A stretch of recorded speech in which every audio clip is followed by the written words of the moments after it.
You can almost feel it in the air, can't you? For years, easy money has been inflating the prices of practically everything, from stocks to your neighbor's house. It's what people are calling the everything bubble. But what we're seeing right now, with this manic frenzy around AI and debt levels that are frankly terrifying, well, this isn't the party anymore. This is the final, most dangerous phase before the whole thing pops. So what I want to do over the next few minutes is break down the urgent warning signs that the top economists are pointing to and give you a non-nonsense guide to protect what's yours. This isn't about scaring you, it's about preparing you. Because what goes up must come down. The laws of financial gravity don't bend for anyone, and the signs are telling us that gravity is about to reassert itself in a big way. This is not financial advice, this is for education and entertainment purpose only. Okay, so what exactly is the everything bubble everyone keeps talking about? Well, the term has been floating around for a while, but it's never been more real than it is today. Put simply, it's a situation where it's not just a one market, but almost all of them become dangerously overpriced at the exact same time. Stocks, bonds, real estate, even things like collectibles and crypto, all bloated, all connected, and all at risk. It's not a bunch of separate little bubbles, it's one giant systemic bubble. But how on earth did we get here?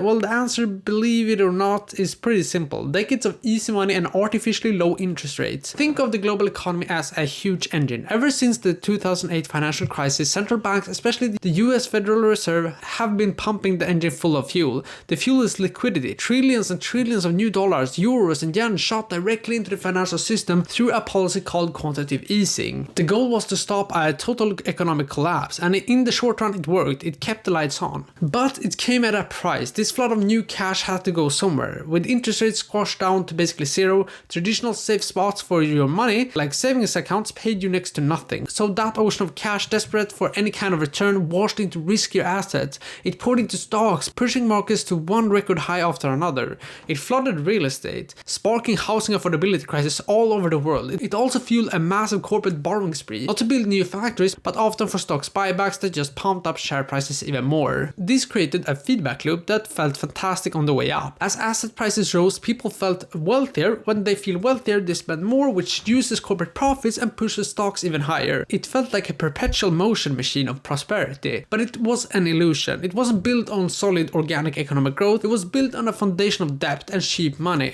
Today, global debt has ballooned to a mind-boggling $324 trillion. Governments, companies, and regular families are more leveraged than at any point in history. That's the real core of the everything bubble. It's a system built on the wild assumption that money will always be cheap and prices will only go up. That assumption is now being put to the test, and the consequences could be catastrophic. And the real thing? Well, everything is correlated. In a normal market, different assets have their own dance. When stocks zig, bonds might sag, giving your portfolio a cushion. But the everything bubble has warped all of those relationships, because the same tide of cheap money lifted all boats. The tide going out threatens to beach them all at once. Well, this extreme correlation is what makes today's situation so treacherous. A crisis in tech stocks could easily become a crisis in corporate debt, which could then trigger a crisis in real estate.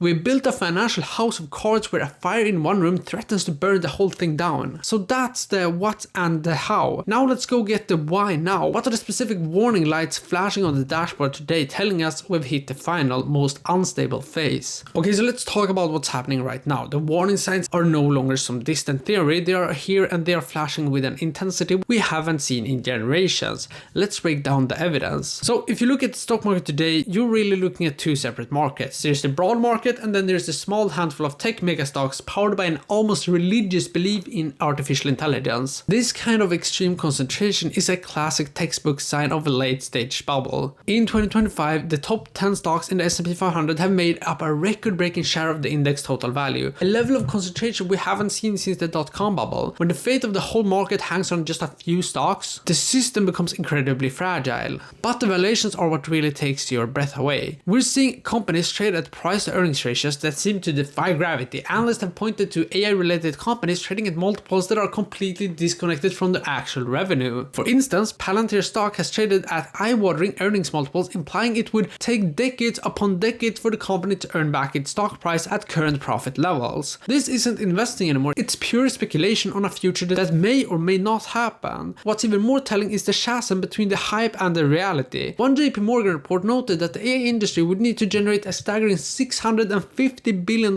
in annual revenue to just provide a modest 10% return on the money being thrown at it. Meanwhile, the smart money seems to be quietly heading for exits. Corporate executives have been selling their own company stocks at a much higher rate than they have been buying. At the same time, retail investors driven by a fear of missing out have been piling in. This is the classic bubble top dynamic. The insiders are cashing out while the public is still rushing to get in. For the longest time, real estate has felt like a guaranteed win, but the foundation is definitely showing cracks. The biggest problem is a massive affordability crisis. After years of prices being pushed up by dirt cheap mortgage rates, the game has completely changed. Even with rates expected to ease a bit, they're still high enough to lock millions of people out of home ownership. This has created a bizarre frozen market. It's a weird standoff. Sellers who look locked in those amazing 2 to 3% mortgage rates a few years ago don't want to sell and give them up, which is keeping the number of homes for sale historically low. But at the same time, demand is incredibly weak because prices and borrowing costs are just too high. This isn't a healthy, stable market. It's a market seized up by dysfunction. While most experts aren't calling for a 2008 style crash because of the low inventory, nobody can deny the market is hitting a wall.